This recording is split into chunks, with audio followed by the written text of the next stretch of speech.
que nunca me acuerdo el nombre de tu... Dilo tú porque... App Startup. App Startup, vale. Es que hay un montón que se llaman de diferente versión de lo mismo. Y de QID, Ángela. ¿Y me dejó alguien? Creo que no. No, yo creo que no.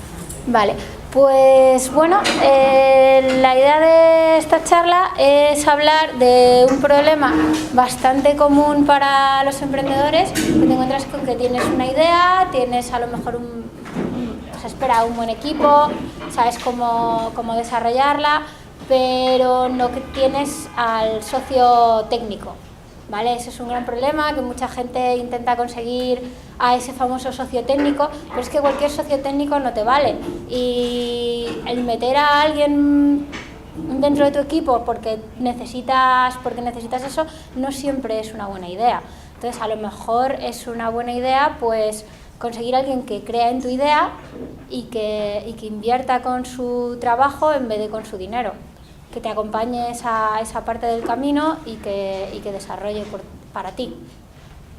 Bueno, pues voy a dejar que nuestros ponentes que saben mucho más de esto que yo salgan aquí y hablen.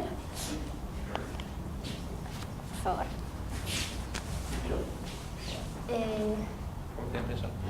Pues la verdad es que no tenía pensado.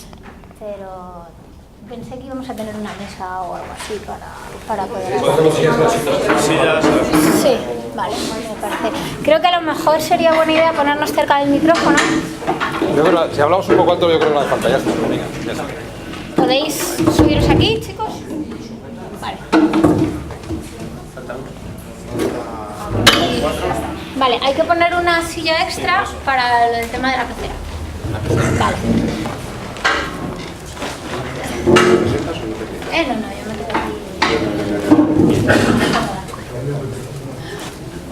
Ahora, tú eres... ¿Eh? Ángel, ¿qué tal? Bueno, creo que lo mejor es que empecemos con que os presentéis cada uno. Sí, habléis un poquito de a lo que os dedicáis y fenomenal. vuestra opinión sobre el tema del Angel Development. A ver, nosotros somos QIDE, yo soy uno de los socios fundadores de QIDE. QIDE nació antes del 2010, pero oficialmente nació en el 2010 y somos una de las empresas dedicadas en el desarrollo de startup y mejora de producto para startup e inversión para startup, todo en uno. Atacamos desde el punto de vista tecnológico los proyectos, os ayudamos a mejorar el producto y el modelo de negocio desde el punto de vista tecnológico del proyecto y ayudamos a hacer el desarrollo. Llevamos 2 años mejorando el producto, intentando conseguir que una startup sea capaz de lanzar un MVP potente y de verdad, casi una red social. Podemos lanzar redes sociales en 3 meses, podemos lanzar cualquier tipo de startup en 3 meses. Llevamos 2 años trabajando en esto y ahora sí que nos estamos empezando a centrar un poco más en el tema de la inversión dentro de las startups. Bueno, yo soy Jesús. Nosotros en Bicode es un poco parecido a lo que he contado de QIDE. Nosotros empezamos como Dev Angels 100%, o sea que no cobrábamos nada al emprendedor, cogíamos un porcentaje más grande del proyecto, pero esto empezó a principio del año pasado, probamos durante 1 año más o menos y no conseguimos sacar esa rentabilidad porque los inversores te dicen que ellos les funciona uno de cada 10 proyectos en los que invierten. Imagínate, si tenemos que hacer 10 proyectos nosotros, 3 meses, 1, 2, 3 meses por 10 proyectos, hay que comer. Entonces al final pivotamos un poco a un modelo en el que en principio se cobra como si fuéramos una empresa de servicios normal. A veces en función del proyecto y cogemos un pequeño porcentaje a cambio de una reducción del presupuesto, y lo que nos diferencia un poco de una empresa de servicios normales es que trabajamos siempre con emprendedores, los conocemos. El otro día me decía es la primera vez que me entienden a la primera. Ese tipo de cosas que supongo que también les habrá pasado a ellos, que es cuando te consideras emprendedor y cuando trabajas con ellos, con los emprendedores continuamente, entiendes enseguida lo que te piden.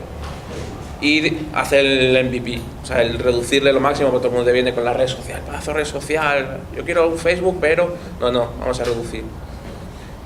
y bueno, básicamente es eso. Bueno, yo soy Juanjo Riesgo de App Startup, Carmen, de App Startup, que no se la olvida. Yo estoy aquí, no sé si es por error, vamos, no, me ha invitado Mario, yo estoy en el grupo de AES. En App Startup nos dedicamos a conectar startups y talento, a poner en contacto, bueno, pues, empresas como las vuestras, como las que queréis tener, y gente motivada y preparada para trabajar esas startups. Y en esos perfiles que buscáis o que buscamos, pues hay de todo. Y hay perfiles tecnológicos que buscamos, además que pueden entrar a formar parte como lo que sea, o como contratados, o como co-founders, o como lo que sea, etcétera.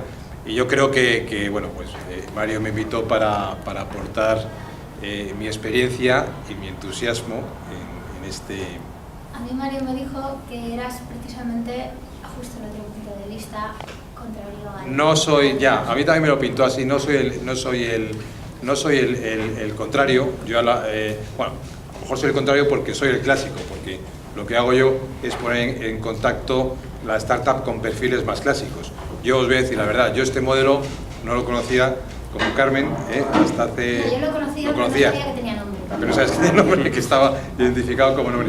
Yo el modelo no lo conocía, sinceramente, el modelo no lo he conocido hasta hace 2 días, como quien dice, casi literalmente hablando. Y estoy impresionado con este modelo. Vengo aquí a aprender, podría estar ahí, pero también vengo a aportar mi experiencia y a contaros un poco lo que yo he visto y las ventajas. Por eso me acabo de poner del otro bando. Es decir, os voy a contar lo que yo veo a la hora de lo que pedís las startups y el trabajo, como decía, y el esfuerzo que cuesta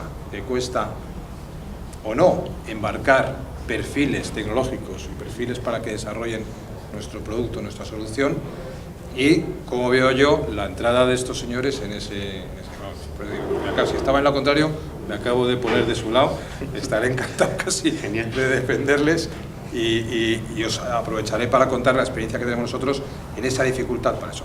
También os diré que estoy en el mundo del emprendimiento desde hace 8 meses. Yo estoy casi aterrizado del mundo súper clásico. Yo he hecho toda mi carrera, yo estuve 9 años en IBM y 16 en Microsoft. No suméis, por favor. Bueno. Vale, yo me llamo Jonathan, estoy en una empresa que se llama Imbus, que entró en Wayra, y hemos trabajado con Developer Angels hace más o menos 6 meses. Pero para saber un poco qué quieren saber, o sea, ¿quién aquí es developer y quién está buscando un angel? O sea, ¿qué lado de la historia es más interesante? Primero, ¿quién aquí es desarrollador? Buena pregunta. Vale. Y los otros, me imagino que queremos buscar un angel developer. Vale. Levantar la mano, startups que necesitan angels. Vale, No, mitad y hacerlo al mitad. revés, levantar la mano los developers y los demás que os miren y que os Muy bueno. Vale, pues mitad y mitad. Bien. Pues no sé, digo una cosa para empezar. Pues eso, John es también la otra cara, es un emprendedor que eligió esa opción. Eligió contratar a One Talent. Sí, habla de la otra de las grandes, porque al final dentro de este modelo no somos nosotros dos los únicos, también está One Talent, que en este caso viene el cliente en vez de la empresa, que también es bueno hablar de ellos. Claro, O sea, cómo funcionan ellos son una compañía que nosotros contratamos y les pagamos en efectivo y en equity. No son parte de nuestro equipo porque ellos tienen su propia empresa de developers, pero les damos equity en Imbus. Pero, bueno, hay muchas ventajas y desventajas en eso. O sea, para la gente que es developer, como mencionaron acá en el panel ya, una idea, cuando un developer quiere entrar con equity, tiene que tener una idea de que probablemente nunca vas a recuperar nada. Entonces, eso es clave. Si lo haces pensando de que en 2 años vas a ser millonario, olvídalo. Aunque la compañía vaya bien, el tiempo ahora en España para un exit, que es cuando el equity empieza a valer algo, estás hablando de 4 o 5 años. Entonces, tengan eso en mente, porque no es de que puedes decir, voy a trabajar en este proyecto, y aunque vaya bien, el equity no vale, o vale, pero no se puede vender. ¿Me entienden? O sea, tienen que tener, y es lo que yo me imagino que dicen estos chicos, o sea, 1 de cada 10 falla. Y aunque sea... Uno de cada 10 funciona. 1 de cada 10 funciona. 1 de cada 10 funciona. Y aunque funcione, puedes llegar a tardar 3 a 4 años en recuperar algo de... O sea, de ganar la pasta del dinero. O sea que, en mi opinión, yo no recomendaría, es una opinión, no recomendaría a ningún developer trabajar sin cobrar. Ponles un precio en tu servicio y ahora si te gusta el proyecto, pides menos dinero y parte de equity. Pero tienes que tener salario, tienes que poder vivir. Si no, ya eres un socio. Si tú vas a arriesgar lo mismo que arriesgo yo, no, ya vas a ser socio, vas a pedir una parte del proyecto, igual que la mía. Estamos los dos trabajando desde el principio en el mismo proyecto. Esa es un poco mi opinión. Una cosa que me ha parecido interesante de lo que habéis comentado varios es lo de los puntos buenos y los puntos malos en vuestra experiencia. ¿Qué consideráis, qué puntos a favor le veis al Indie Development y qué puntos en contra? Los puntos a favor para el emprendedor económicos, entiendo, y compartir el riesgo. Pero, hombre, puntos en contra para el emprendedor, si crees mucho en tu idea, pierdes parte, pero entiendo que tampoco es un problema. Lo único, mi visión, la parte positiva es que si eres capaz de coger pequeños porcentajes de diferentes proyectos, en un futuro puedes llegar a tener un cash flow razonable. Sigues haciendo proyectos, pero bueno, tienes un input del que no te tienes que preocupar. Y la parte negativa es que, lo que decimos, 1 de cada 10 te puede funcionar y has estado cobrando menos de lo que deberías cobrar por un trabajo a cambio de algo que realmente en un principio no vale nada. Desde el punto de vista del emprendedor, la parte negativa es que el Developer Angel cobra. O sea, tú llegas aquí y tienes la intención de que alguien te va a hacer el desarrollo gratis y es mentira. O sea, partamos de la base de que no se puede hacer un desarrollo gratis. Se podría llegar a hacer proyectos en los que se haga 100% gratis o 100% por equity. Nosotros los hemos hecho en alguna ocasión y no es rentable, por eso a todas las empresas de Developer Angel les recomendamos que al emprendedor le pidan algo de dinero. Entonces al emprendedor ese punto, saber que tienes que pagar y perder una participación de tu empresa es un punto raro. El otro punto raro es que no sabes exactamente, o es muy difícil definir dónde está la línea entre eres un socio, eres un Developer Angel, eres un inversor que ha metido algo de dinero en esa empresa, eres ese tío al que voy a llamar el domingo porque se me ha caído la web y arréglala o hazme este cambio porque tú eres de la empresa. No llega a ser hasta ese punto y hay que entender un poco dónde está esa línea. Desde el punto de vista positivo para los emprendedores, o por lo menos por nosotros, la experiencia que sí te da una persona, un equipo, frente a una persona. Normalmente cuando montas una startup y decides meter parte tecnológica, decides meter a una persona nada más. Aquí estás metiendo a todo un equipo. Metes una persona normalmente solo en función de si va a ir por salario, vas a poner a un junior, es decir, alguien sin experiencia. Si vas a ponerle a un CTO de verdad, vas a poner a una persona con una experiencia muy alta, pero que no está para hacer las labores básicas de, por ejemplo, levantar un servidor si se cae. Aquí, en ese punto positivo, lo que estás metiendo a una empresa con conocimientos, una empresa que te pueda aportar no solo la parte tecnológica, sino que te pueda ayudar en muchos otros puntos del proyecto a base de experiencia, como bien dice Julián. Es un punto en el que todos ganan mucha más experiencia y mucho más en adicionales que el mero hecho de tener un desarrollo más barato.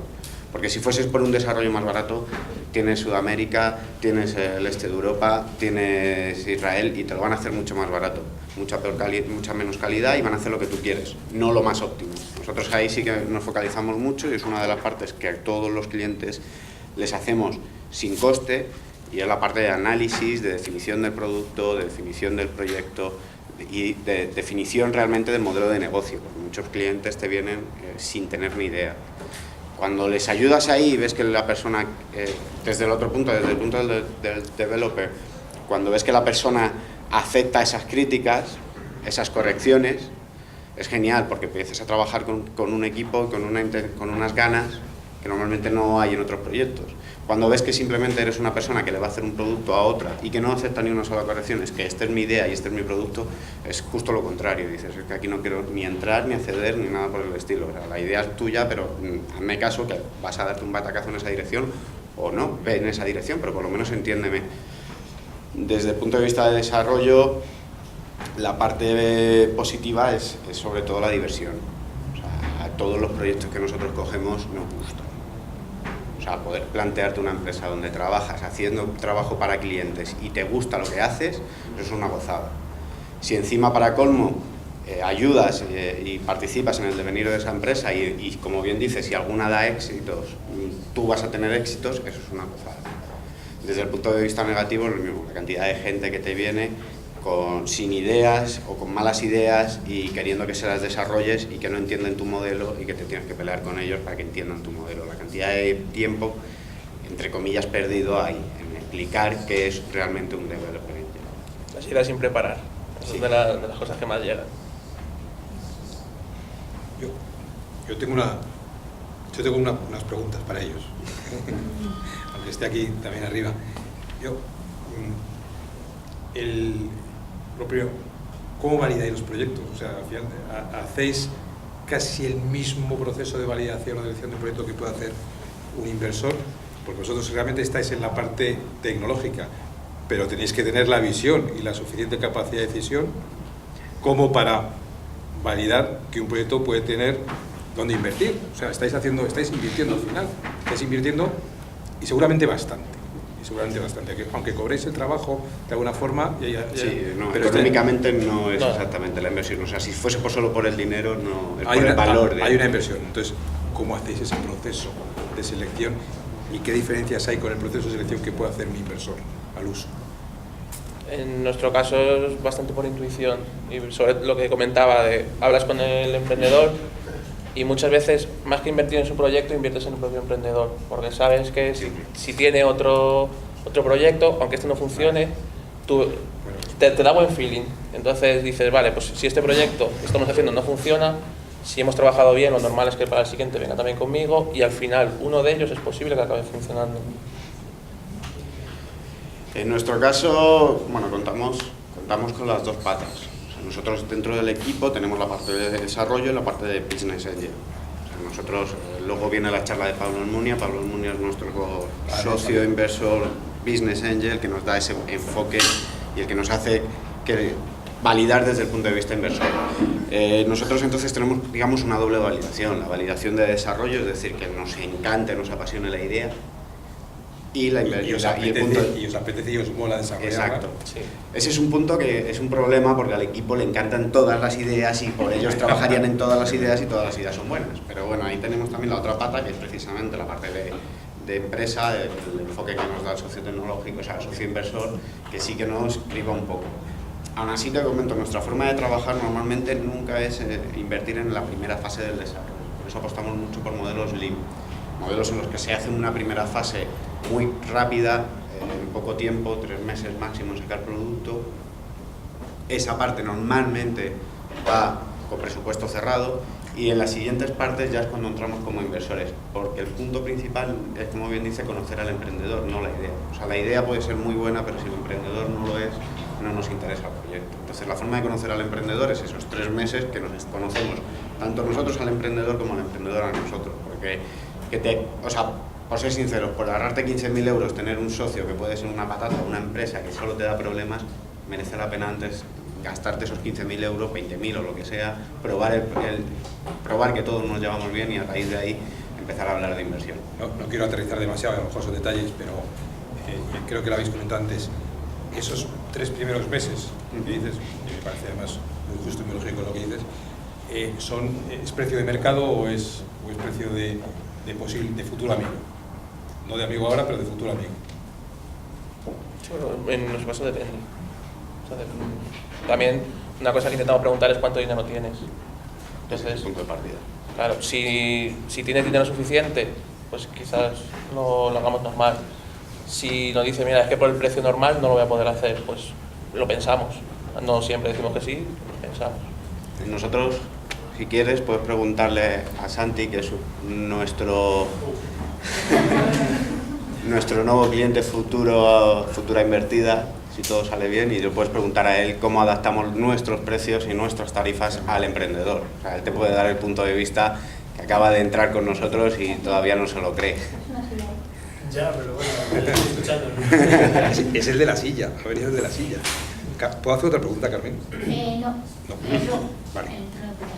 Sería muy interesante que John contara su punto de vista sobre pros y contras con respecto al video. Sí, o sea, es un tema medio complicado. Si hay una pregunta específica, ahí me la puede preguntar, pero siempre vas a necesitar, si no, alguien en el equipo fundador tiene que ser algo técnico. Sí, o sea, no es de que si no tienes ni idea qué es HTML y estás haciendo un sitio de internet, no busques, en mi opinión, yo no iría por un angel developer, ve por un socio. Yo soy medio técnico, algo sé, algo no, muchas cosas no sé, pero por lo menos cuando hay cosas, cuando alguien me dice, hey, queremos añadir esto en el sitio, más o menos tengo una idea cuánto puede llegar a tardar. Pero cuando le preguntas a nuestro CEO, él dice, es que no entiendo, ¿por qué no está esto? ¿Qué tan difícil puede ser hacer un chat, que hagas un reply y que vaya a Facebook automáticamente? Yo lo haría en un día. Y si no entiendes eso, vas a tener una relación con tus developer angels que es complicada, porque nunca hay suficiente development. Al menos en nuestro caso, no he visto ninguna startup que diga, development no hace problemas, tenemos todos los features que queremos en el producto, no sé cuánto. Entonces tienes una relación que, si tienes un equipo que no tienes una persona más o menos técnica, yo creo que una relación con un angel developer puede llegar a ser muy complicada porque no entiendes cómo medir el trabajo y evaluar el trabajo de lo que están haciendo. Ese es el primer punto. Segundo punto, tienes que entender que el angel developer, para mí, por ejemplo, si la compañía va bien, los vas a querer traer adentro de tu equipo. A largo plazo vas a querer que esta gente se una a tu equipo. Y en el caso de muchos angel developers, por ejemplo, me imagino que ustedes no quieren dejar su compañía para unirse a la mía. Y eso es un tema que te tienes que plantear desde un principio, porque tienes que saber de que a lo mejor estos chicos, por ejemplo nosotros con OneUp, nos encantan, trabajan súper bien, pero sabemos que no quieren ser a la larga parte de Inboost. O sea, no quieren dejar OneUp para trabajar en Inboost, y eso es un problema. Nos ha funcionado muy bien, porque nos han traído donde estamos, pero ahora estamos en etapa de por lo menos crear un equipo nuestro propio y usarlos a ellos como consultores para poder crecer. Y eso es lo que dicen ellos. O sea, ellos nos dicen, no estamos interesados, y nos causa un periodo de transición que no es fácil. Pero bueno. Relacionado con eso, nosotros lo que solemos hacer es, si ya tienes un CTO que sabes que se va a quedar con el proyecto, entra dentro de nuestro equipo de aceleración del proyecto. O sea, trabaja con nosotros y entonces la transición de información ya es directa. O sea, ha sido parte del desarrollo, entonces ya lo tiene. Sí. En nuestro caso trabajamos, bueno, para empezar, cuando a mí me llega una inversión, o sea, un emprendedor y me dice cómo trabajáis, yo le digo como tú quieras. Entonces, partamos de la base de que no tenemos una estructura porque vosotros o sea, cada idea vuestra es completamente distinta, entonces la forma de plantearla es distinta y lo que tenemos que ser es muy flexibles a la hora de plantearlas. Nosotros lo que solemos hacer en ese tipo de cosas es muy variopinto. Lo primero, la idea, lo idílico para nosotros es que nuestro equipo vaya rotando. Es decir, que gente de nuestros equipos se llegue a emocionar tanto con tu proyecto como para que se quede en tu proyecto. La experiencia nos dice que sí, que les gustan los proyectos, pero que no se quieren ir de Qubide, que es más divertido. Lo siento.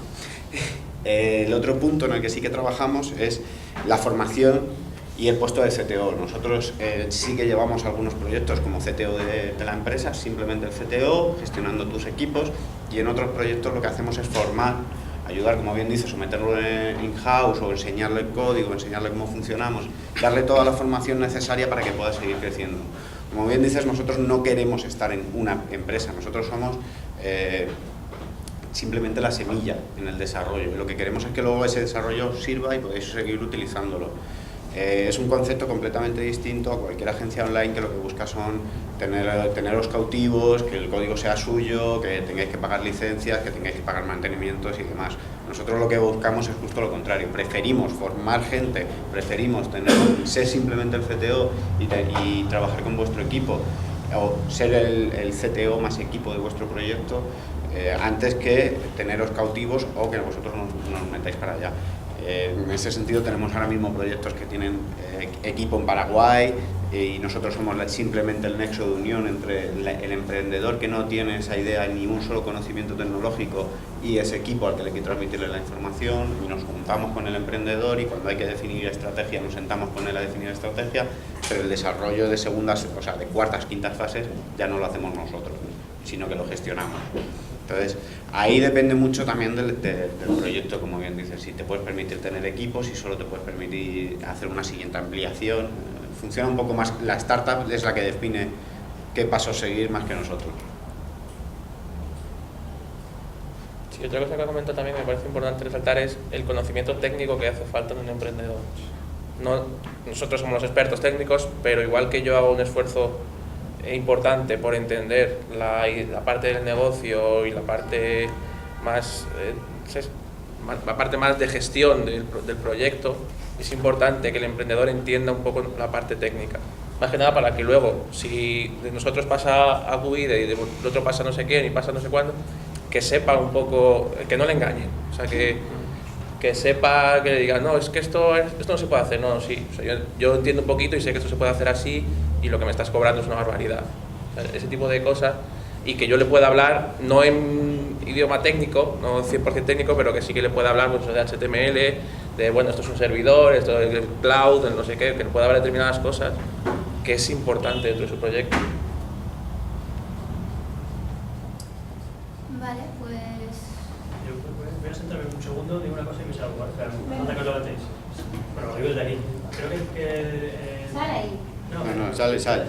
Es decir, que también depende de los recursos que tengas en el momento, o sea, si económicamente te puedes permitir una cosa o no, y del tiempo que tienes para desarrollar. Es decir, no puedo estar a lo mejor desarrollando 6 meses o 7 meses, tengo que salir en 2. Pues a lo mejor necesitas un equipo, algo que sea más rápido, una interacción mucho más rápida, y para eso hace falta profesionales más formados, que si lo quieres pagar, a ver cómo lo haces. Entonces, todo tiene sus circunstancias y no sé si hay una fórmula, esta es mi opinión personal, si hay una fórmula clave o acertada, pero creo que depende del momento en el que esté cada proyecto. Ya está. Te voy a hacer una pregunta incómoda. Cuenta tu experiencia sobre el becario. Hay una opción que mucha gente considera que es contratar gente que es informático, pero no tiene el nivel a lo mejor necesario para ser el CTO, que es lo que mucha gente no entiende, es que no todos los informáticos son capaces de planificar un proyecto. Entonces, si tú contratas gente que está aprendiendo, que necesita apoyo de otros informáticos y tú le metes en un proyecto, es un problema tanto para la empresa como para el emprendedor. Y eso lo he visto de primera mano de Santi. Que... Sí, no, que, o sea, que al final nosotros tuvimos la oportunidad de meter a un informático en prácticas en el proyecto, y al final fue más pérdida de tiempo tanto por su parte como por la nuestra, como quebraderos de cabeza, porque ni yo tengo la información técnica para poder formarlo, se hacen pasos que hay que estar pendiente de ello, entonces no sé si quiero decir que hay que tener cuidado, no porque vengan informáticos como lo necesitas, se ha hecho un proceso de selección que realmente merezca la pena para entrar en el momento en el que tú estás. No sé, creo que cada fase determinada es muy importante a nivel técnico. Hay un problema ahí, que es como un emprendedor no técnico ficha un CTO. Sí. Claro. Eso es un problema. Eso nosotros también en algún caso ayudamos a eso, a buscar el perfil. Como lo metemos en nuestro equipo, igual que lo metemos en nuestro equipo, le ayudamos a buscar, necesitas esto. Pero no solo fichar, hay incluso cómo consideras que tiene que entrar el CTO en el proyecto.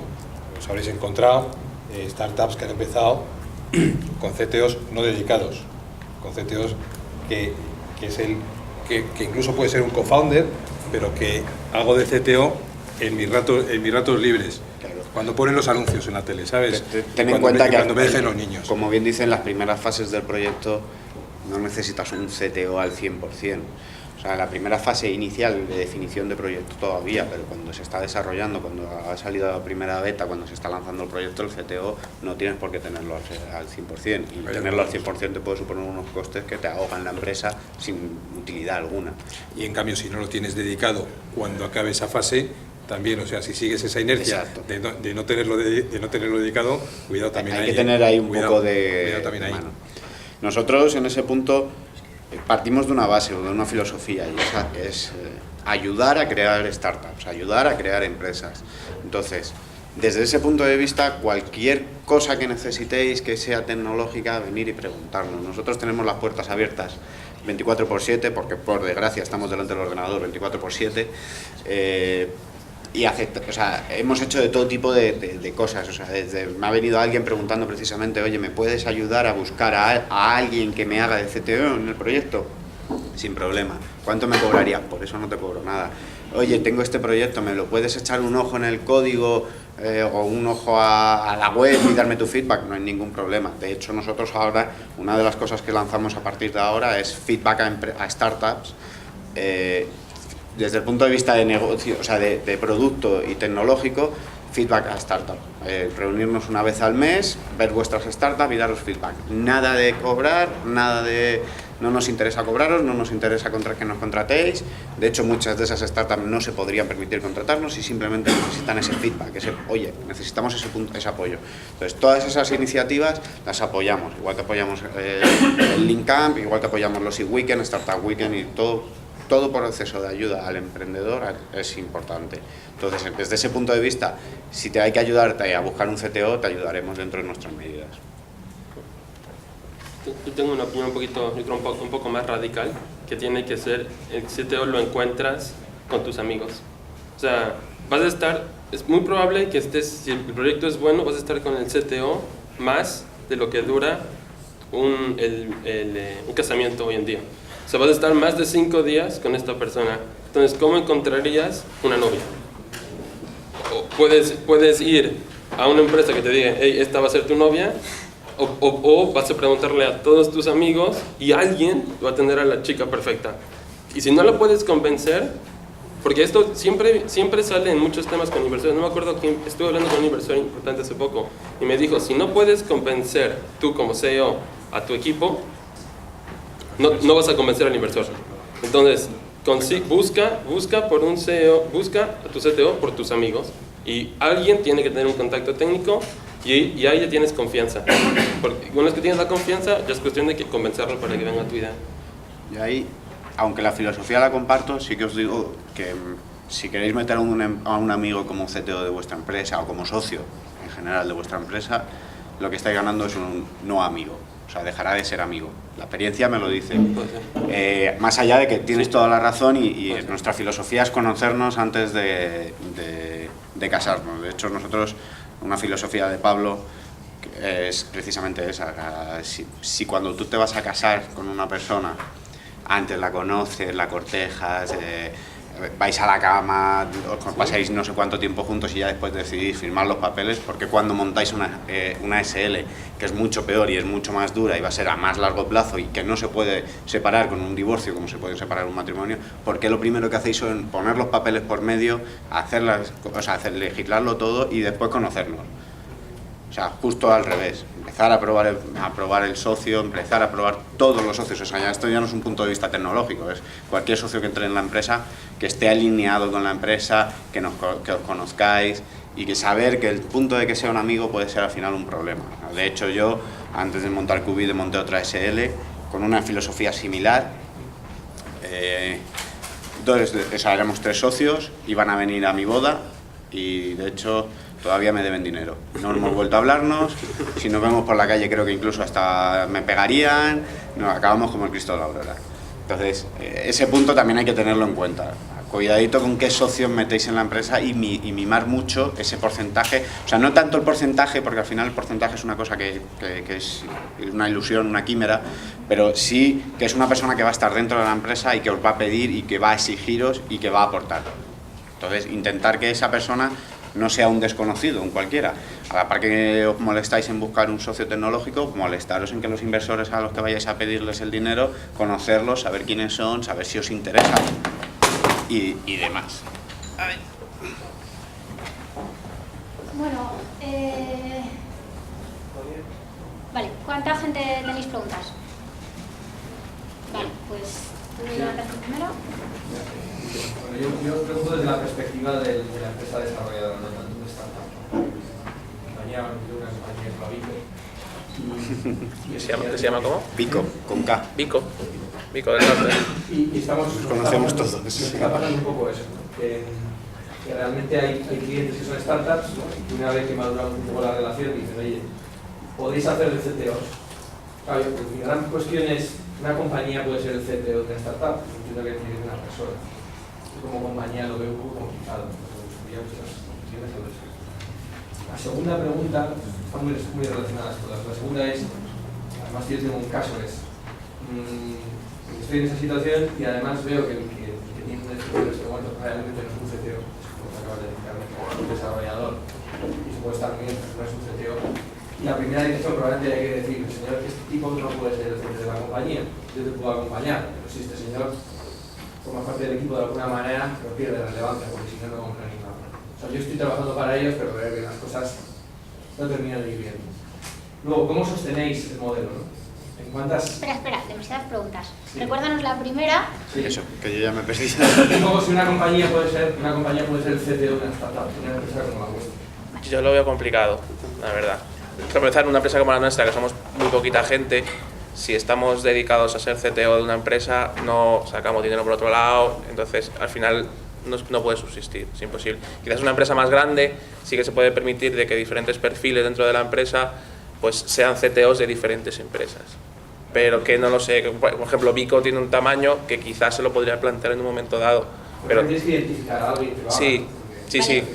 Esperad un segundo. ¿Cuánta gente aquí tiene claro lo que es un CTO? La pregunta es al Vale, revés. todo el mundo sabe. Vale. La pregunta es al revés, Carmen. ¿Quién no tiene? Claro.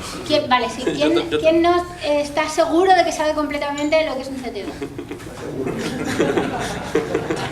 Yo también. Ahí tengo serias dudas. Y más en una startup. A mí, Sí, por eso. un CTO. ¿A cuál? Vale, para las tres personas que levantan la mano, ¿cuáles crees tú que son las competencias de un CTO? ¿Qué cosas mínimas tiene que A ver, lo que se suele decir un CTO es el responsable tecnológico dentro de la empresa, pero cuando es una startup que hay una persona responsable del departamento de tecnología, bueno, vale, pero me parece que al final es alguien que sepa cómo llevar la parte tecnológica del proyecto, ya está, no, sin ponerle nombre. Y un desarrollador no siempre lo sabe. Yo lo pondría simplemente más fácil en la frase, que al final es lo mismo, el nexo de unión entre los C, lo que sea, CIO, CTO, CMO, CEO y el equipo de desarrollo. O sea, simple y llanamente es ese nexo de unión entre la pata que desarrolla y toda la cúpula, digamos, o la gente que toma esas decisiones. A partir de ahí, si tú eres esa pata, si tú eres, como bien dices, el desarrollador y la unión, tenemos un problema porque te hablas desde muchos puntos de vista y eso es problemático. Para responder a tu pregunta, nosotros, por ejemplo, el modelo, lo decimos bien claro, Qubide no es una empresa escalable, Qubide no es una empresa que nos vaya a hacer ricos, Qubide es una empresa que nos va a dejar vivir bien y cualquiera de sus inversoras será la que el día de mañana nos haga ricos. Qubide nosotros no lo planteamos como un modelo escalable, un modelo que vaya a tener muchos proyectos. Nosotros ahora mismo tenemos solo 2 equipos de trabajo, no son del todo independientes, pero son 2 equipos de trabajo con 2 cabezas y esas 2 cabezas sí que tienen tiempo dedicado a ser CTO en pequeñas medidas de otros proyectos.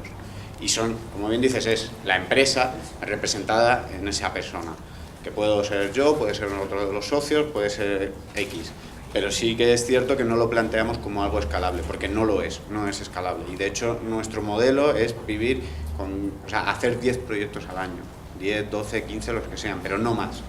Porque entonces no podemos tratar al emprendedor como debe recibir. Y lógicamente si yo soy un CTO de mi empresa, soy el CTO de otras 4 empresas, al final ese es todo el tiempo que puedo dedicar. ya no podría dedicar más, y dedica un 25% a cada empresa. Entonces ahí hay que ver un poco qué empresas necesitan ese puesto de CTO y cuidarlo mucho, porque no se puede, no es escalable. Pero todas las empresas para las que trabajáis siempre explotáis desarrolláis ese modelo de siempre con todos vuestros clientes vais ese modelo de tomar una participación. No, nosotros tampoco. No. Bueno, tenéis un modelo tradicional con otro.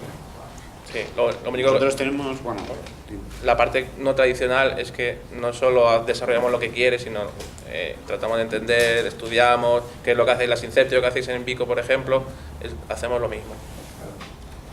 Claro. Es que a mí me está pasando que de repente alguien dice, bueno, cuando definamos el proyecto ya hablamos, o sea, No, me involucro y participo en definirlo, ¿qué cojones quieres de mí? ¿no? Exacto.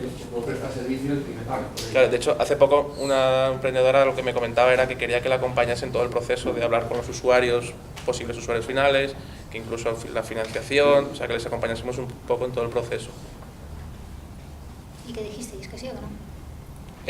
Yo voy a hablar la semana que viene, pero vamos, sí. Sí, vamos porque es parte del proyecto. O sea, el proyecto no es empezar a picar código y terminarlo. El proyecto es desde que se tiene la idea hasta que se empieza a ganar dinero. ¿Cuáles son las otras dos preguntas? Pues vale, como el modelo que definís es todos los servicios que prestáis son a cambio de participación, cobráis una parte económica y... Vale, a mí eso me ya están planteando un modelo donde al final dicen, no, mira, el coste te cubro, pero tu margen en verdad lo convierto en participación, cosas de este tipo. ¿Solo estáis explicando ese tipo de cosas? nosotros tenemos desde proyectos en los que no cobramos nada y los hacemos en un fin de semana, que se puede hacer, un fin de semana intensivo, irnos a la sierra con los ordenadores y con el emprendedor, hacer stream programming y sacar el proyecto, hasta proyectos en los que invertimos en la tercera ampliación. ¿Vale? Normalmente la primera fase se cobra, la segunda fase partes se cobran, costes se cobran y el margen, digamos, el beneficio de la empresa va a un equity en proporción. Lógicamente esto te da un porcentaje muy muy bajo de la empresa, pero no nos importa. Hay proyectos en los que lo hacemos 100% pagando nosotros, es decir, nosotros te damos el presupuesto, nosotros te hacemos la inversión, o sea, y además solemos hacer todo el paso. Yo te doy un presupuesto, te hago el ingreso en tu cuenta y tú me haces la transferencia a mí. ¿Para qué? Para que el emprendedor entienda el valor del trabajo. Entonces, hay proyectos en los que hacemos eso y hay proyectos, o habrá, si algún día encontramos ese emprendedor que realmente lo merezca, hay proyectos en los que podemos invertir incluso. O sea, no solo decirte esto cuesta 10.000 y te damos 10.000, sino que esto cuesta 10.000 pero te vamos a dar 100.000 porque creemos en el proyecto. Tenemos las tres posibilidades, pero depende mucho del emprendedor, depende mucho del proyecto, depende mucho en qué fase se decide hacer esa inversión. Al final es que igual que si trabajas con un business, no sabes cuándo o qué forma de colaboración vas a pedirle, porque hay muchos business angel en los que te interesa mucho más que entre a ayudarte en el modelo de negocio que a invertir capital.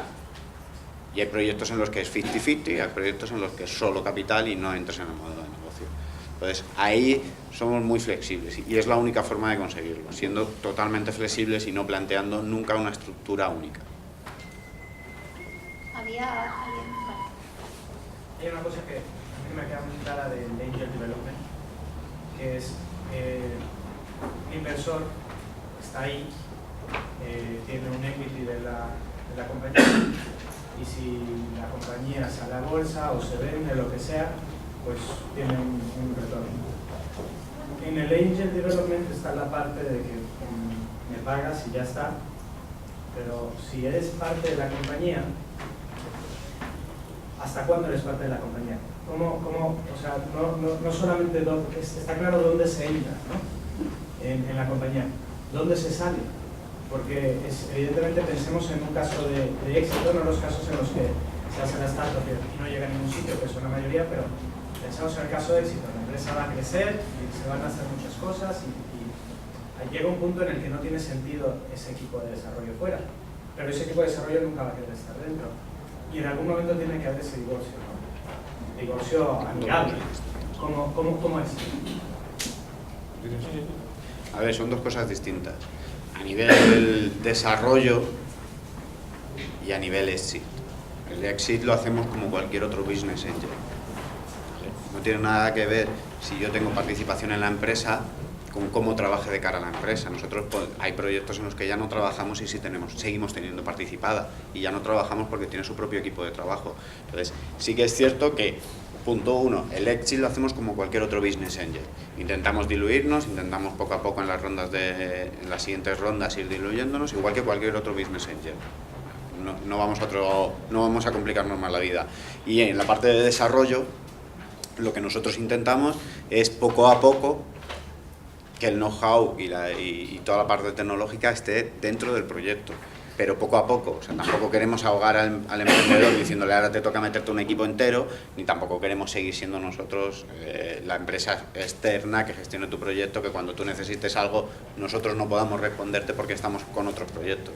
Entonces, esa transición a nivel desarrollo no tiene nada que ver con la transición a nivel monetario. Una cosa es la implicación que tenemos como empresa de desarrollo, que tiene sus costes, tendrá su trabajo y no tiene por qué ser siempre a equity, y otra cosa es lo que hacemos como inversor. O sea, al final como inversor somos un business angel. O sea, lo que nosotros hacemos es juntar las dos cosas. Es un poco complicado de explicar por eso, porque estás juntando las dos cosas, el desarrollo y el business angel. ¿Y tenéis unos límites de tiempos? ¿Cómo os lo planteáis desde un principio? Bueno, estemos juntos durante 3 años o durante 1. ¿Cómo lo manejáis? ¿Cómo lo veis? En nuestro caso no, o sea, no pensamos con la salida.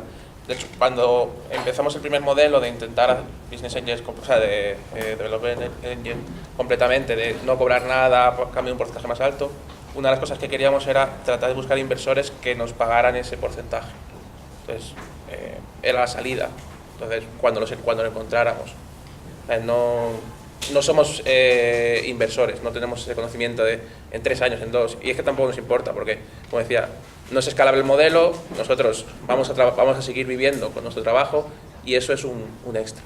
O sea, saldremos cuando se pueda salir. Pero de todas maneras esa pregunta se la puedes hacer a un business angel y ver qué te va a decir. Te va a decir, yo saldré cuando entre dinero, cuando entre otra gente, cuando me pueda diluir, o mientras que me pueda diluir. Y si me puedo quedar con un poquito y no diluirme del todo, genial. Pero de hecho la pregunta no iba tanto a la parte de inversor, sino a la parte de desarrollo, a la parte de angel development. O sea, ¿cómo lo ves? Nosotros generalmente se define antes. Me quedo a cambio de un 10% de tu proyecto, a cambio de hacerte esto, y luego dentro de 6 meses no sé qué, o sea, es un poco la evolución. O sea, es como si tú llegas y dices, toma 100.000 euros por hacer esto. Pues nosotros lo mismo, toma 100.000 euros en trabajo porque vamos a hacer estas cosas. Perdón, generalmente, vamos, yo no estoy nunca en un proyecto en el que puedo cerrar lo que se va a hacer si es una cosa de innovación. No digo el alcance del proyecto. Porque solo se me ocurre por tiempo. O sea, vamos a trabajar a tope durante tantas horas, tantas personas y hasta donde lleguemos. No hablo de alcance del proyecto. Es, por ejemplo, vamos a hacerte la aplicación web y si esto funciona, pues dentro de tal vamos a hacerte la aplicación móvil. Y luego te vamos a acompañar durante este periodo como equipo técnico para buscar, claro, para buscar la financiación, la ronda de financiación. Entonces es eso, ir definiendo hitos, no esta funcionalidad o esta otra. No vamos tanto, como bien dices, no vamos. Al final la forma, tú ten en cuenta que lo que solemos hacer es presupuestar.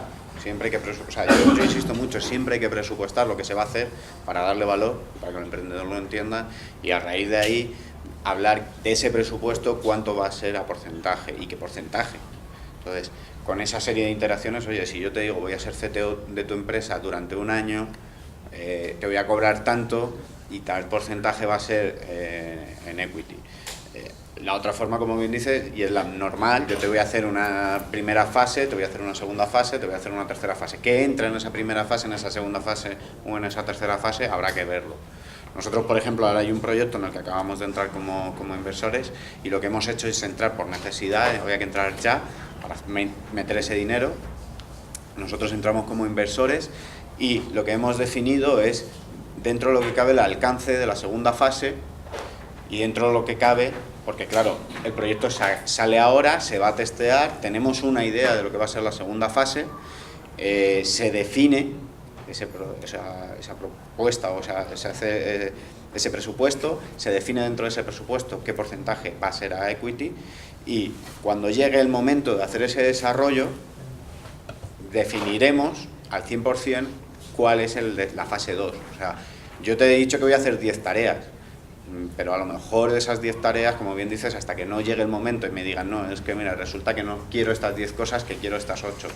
También es verdad que lo hemos hecho con un equipo que sabemos que nos entienden ellos a nosotros les entendemos a ellos, y cuando nos pidan esas 8 cosas, sabremos ajustarlo de forma que no ahoguemos al emprendedor, ni el emprendedor nos ahogue a nosotros. Porque aquí hay un punto que hay que entender, nosotros no queremos ahogar al emprendedor, nosotros no queremos, si tiene, como bien decías antes, nosotros vamos a... ¿Cuánto te puedes gastar en el proyecto? Y a raíz de ahí vamos a ver cómo lo podemos hacer. No te gastes nunca todo tu dinero en programación. Es más, nosotros solemos decir que no te gastes más del 20% de todo tu dinero en programación. Y a raíz de ahí empezamos a hablar. Entonces, ¿cómo lo podemos hacer? Oye, yo te digo, la siguiente fase la calculamos a ojo, que va a ser tanto tiempo, que va a ser un proyecto de tal alcance, y cuando llegue el momento pues lo definiremos. Claro, con eso tienes que tener al emprendedor, o sea, tienes que conocer muy bien al emprendedor y saber si va a haber o no problemas a la hora de reajustar. Nosotros ahora en este proyecto precisamente lo que hemos hecho, o sea, fue un proyecto que a mitad de proyecto se decidió cambiar por completo, se decidió pivotar por completo el objetivo del proyecto, de streaming para locales de noche a preventa de copas. Y eso fue a mitad de proyecto. Y tú fíjate, la pivotación fue brutal. Porque sí que es cierto que nos llegaron un día, nos dijeron, los clubs nos están pidiendo esto, ¿cómo lo podemos hacer? Nos sentamos, vimos lo que quedaba por hacer, vimos cómo se podía cambiar, vimos lo que se podía cambiar, se definieron unas cosas que se quitaban, que igualaban a otras cosas que se ponían, y se siguió para adelante. Eso también hay que entenderlo, el emprendedor tiene que entender que no me puedes cambiar las cosas y quererlo todo porque sí. O sea, si a mí me llegan a decir, queremos esto pero no queremos quitar nada de lo que tenemos, o te amplío presupuesto o no lo puedo hacer. Entonces, hay que ser muy flexibles todos. Como bien dices, es una empresa de innovación y no podemos definir qué va a pasar de aquí a 3 meses, pero sí que podemos definir que, oye, me parece muy bien lo que me estás diciendo, yo voy a hacer un esfuerzo en quitar cosas y cambiar cosas de las que me quedan pendientes para meter lo que tú me estás diciendo. Al final fue más tiempo estipulado, precisamente por ese cambio, no fue mucho más, pero sí que es cierto que fue más tiempo, pero nosotros entendíamos que el proyecto merecía esa pivotación. O sea, entendíamos que no lo habían dicho por gusto, sino que se habían ido a ver a su cliente potencial, y su cliente potencial le había pedido eso. Entonces dijimos, es que es un proyecto en el que el emprendedor es un tío sensato, que escucha a sus clientes, que es capaz de venir a la empresa o a la parte de desarrollo y pedir, no exigir, que ese es otro punto que también hay que entender, pedir los cambios que necesita, pedir cómo plantearlos, y a raíz de ahí se crea se pivota el producto y a raíz de ahí se trabaja. Ese fue en el momento en el que decidimos invertir en ellos. En el momento que a mí me dijeron de forma sensata cómo podíamos hacer este cambio, fue en el momento que decidimos invertir. Siguientes fases, será 3/4. Ahora mismo tenemos 10 tareas definidas, cuando llegue el momento a lo mejor son 8 o 12, y ya está pactado, o sea, eso ya está pactado, tanto precio como equity. O sea, es un poco, también hay proyectos en los que simplemente vamos a tiempo. Perdón tener que cortarte, quedan menos de 10 minutos, ¿cuántas preguntas quedan? ¿Solo una? Vale. No, tú ya has hecho pregunta, dos, vale, 3. Vale, muy rápidas, vamos a intentar ser muy rápidos en las respuestas, muy rápidos en las preguntas. La mía es muy rápida. Yo solo desde el punto de vista de una startup. Los Android developers os metéis en las fases iniciales de un proyecto. ¿Son desarrollos desde cero o también podéis partir de desarrollos iniciales pero que ya hay una primera versión de... Sí, incluso a partir de software libre. Correctivos. A partir de software libre incluso también se puede empezar. O sea, eso es lo de menos. Solo hay un problema en nuestro caso, y es que somos, o sea, a mi equipo sí que soy muy estricto, y el código que me traigas tendré que validarlo, y el proyecto decirte esto puede seguir para adelante o esto no hay Dios que lo coja. Pero mi experiencia es que sí se puede, y en muchos casos pequeñas ampliaciones se han hecho, o sea, pequeñas continuaciones. Hay proyectos en los que te vienen y dices, mira macho, yo te ayudaría, pero es que esto no hay quien lo coja. Sí, es que hay veces que es un cambio de nada, pero el esfuerzo que tienes que hacer por entender todo lo que hay, en una pantallita meter un checkbox nuevo, pues igual el esfuerzo que tengo que hacer es brutal y entonces dices, no puedo hacerlo. Nosotros en ese punto es que somos muy estrictos, ya te digo. Intentamos que lo que hacemos lo hacemos bien. Llevamos 2 años para conseguir que lo que hacemos, hacer las cosas bien, se dice pronto, y somos muy estrictos a la hora de coger un proyecto de fuera y decirte, oye, te lo puedo continuar, pero como bien dices, el coste de hacer una modificación igual es menor al coste de coger el proyecto y hacerlo de nuevo. Y llegar a ese punto, o sea, a esa ampliación que me pides, pero con proyecto desde cero. No hay ningún problema, o con software libre, o con herramientas ya predefinidas, cualquier cosa. O sea, nosotros no somos estrictos en ese punto. Una pregunta, ¿y este tipo de empresa tiene suficiente mercado? ¿Tiene muchas solicitudes para...? No sé, pero en nuestro caso hay muchas solicitudes, pero hay poco dinero. Hay mercado, pero no hay dinero. Exacto. De hecho, nuestro planteamiento es lo que te decía, no podemos coger más de 10 proyectos porque dudo que podamos nosotros darle el feedback necesario a la startup y porque dudo que haya más de 10 o 15 startups que puedan plantearse hacer el proyecto y meter dinero y meter solo ese tipo de proyecto.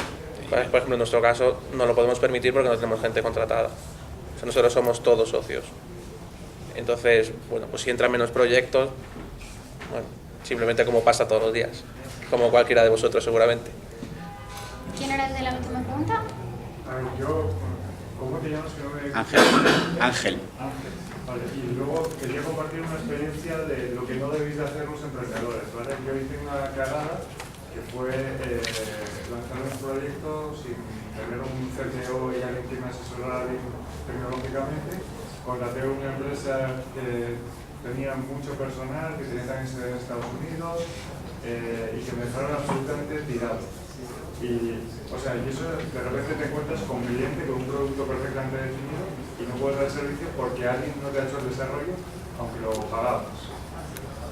Y entonces, o sea, es fundamental que validéis con qué proveedores trabajáis.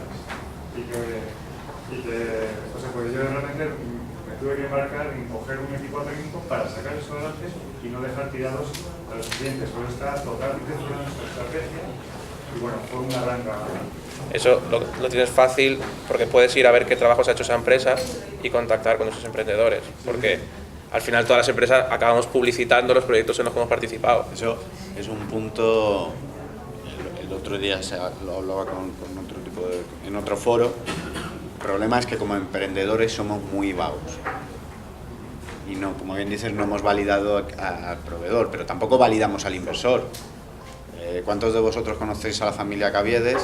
¿Cuántos de vosotros sabéis cómo trabajan o cuáles son sus aficiones o cuáles son sus últimas empresas invertidas? Una cosa es saber quiénes son y saber que me tengo que ir allí, saludarles, decirles cuál es mi proyecto y que me dan dinero. Eso es todo lo que pensamos que es el emprendedor, nos quedamos ahí, hacemos eso y ya está. Y ese es un fallo, o sea, somos muy vagos en ese tipo de cosas que son muy importantes. Si yo voy a ir a ver a esa persona a pedirle dinero, tengo que saber qué hace el lunes, qué hace el martes, qué hace el miércoles, qué hace el viernes y qué hace el sábado y el domingo. Cuáles son sus aficiones, cuáles son sus gustos, cómo puedo entrar, porque además, por ejemplo, Caviedes, la familia Caviedes te dice bien claro qué quiere y qué no quiere, y con mirar un poco por YouTube lo vais a encontrar. Entonces, ese tipo de cosas nos cuesta hacerlas, y es como tú bien dices, nos pasa muchas veces, a muchos emprendedores nos ha pasado, llegar al proveedor, decir, esta es la leche, sus números me cuadran, lo cojo, lo desarrollo con él, y cuando me doy cuenta, ha sido un fracaso. Sí, en mi caso, de hecho, es una empresa que ha trabajado muy bien para grandes cuentas, pero no para alguien tan pequeño como yo. No, sí. es que hay empresas que su modelo no es una startup. El problema es que la agencia online no está pensada para desarrollar startups. Yo he trabajado en agencias online y estando en una agencia online he tenido que decirle a mi jefe, no cojas ese proyecto porque no podemos hacerlo. Era un proyecto maravilloso que me encantaba, pero decía, es que no está pensado ahora mismo, la estructura de mi empresa no está pensada, y yo era el número 2, no era el número 1, y era el número 2 diciéndole al número 1, por mucho dinero que te ofrezcan, no lo cojas, porque no está pensada la estructura de la empresa para soportar una startup. Entonces, cuidadito con esas empresas que son buenas para grandes porque no son buenas para chicos. Bueno, pues muchísimas gracias a todos por haber venido, a vosotros por haber estado aquí, y bueno, pues se nos ha acabado el tiempo, pero gracias. Está bien.